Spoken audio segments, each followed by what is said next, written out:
کل ایک دیوبندی بھائی میری لائیو کے اوپر آ کے یہ کہہ رہا تھا کہ دیکھیں جی آپ بریلویوں کو برا بلا کہیں گے تو ہے یہ ایسے ہیں، ان کی کتابوں کے اندر یہی کچھ لکھا ہوا ہے، یہ اپنے بابوں کو یہ مانتے ہیں، یہ مشرک لوگ ہیں، اسی لیے تو ہمارے دیوبند نے یہ فتویٰ دیا ہوگا کہ شیطانی لشکر ہے۔ میں نے مان لیا، میں نے کہا چلو ٹھیک ہے۔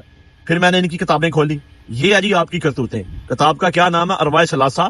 لکھنے والے کون ہیں؟ مولانا اشرف علی تھانوی صاحب، حکیم الامت۔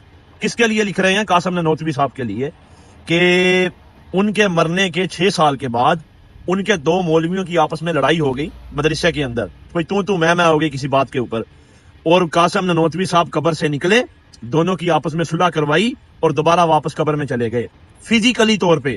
آپ اندازہ کیجئے، یہ ہیں آپ کے عقیدے، یہ کچھ لکھا ہوا آپ کے بڑوں نے۔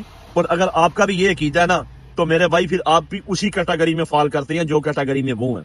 یہ کیا آپ نے ناموں کے ساتھ لگایا ہوگا؟ دیوبند، بریلوی، یہ کیا ہے؟ مسلمان نہیں ہو آپ کی اپنی کوئی پہچان نہیں ہے؟ یہ لگانے سے آپ کی پہچان آئے گی؟ اور جن کے نام پہ آپ نے یہ فرقے اور مسلک گڑے ہوئے ہیں نا، یہ ان کی عقائد ہیں، وہ اپنے بڑوں کو قبروں سے نکال کے لوگوں کی صلح کروا رہے ہیں۔ کسی مسلمان کا یہ عقیدہ ہو سکتا ہے؟ کوئی عام مسلمان اگر یہ بات کہے تو آپ اس کو کیا بولیں گے؟ آپ اس کو بولیں گے تو کافر ہے بھائی، تیرا تو یقین ہی نہیں ہے۔ اپنے عقائد درست کرو، ان مولویوں کی اندھی تقلید سے باہر آؤ، اپنے آپ کا احتساب کرو، اپنے آپ کو ریوزٹ کرو، خود پڑھنے اور سیکھنے کی کوشش کرو تاکہ آپ کی عقل کھلے۔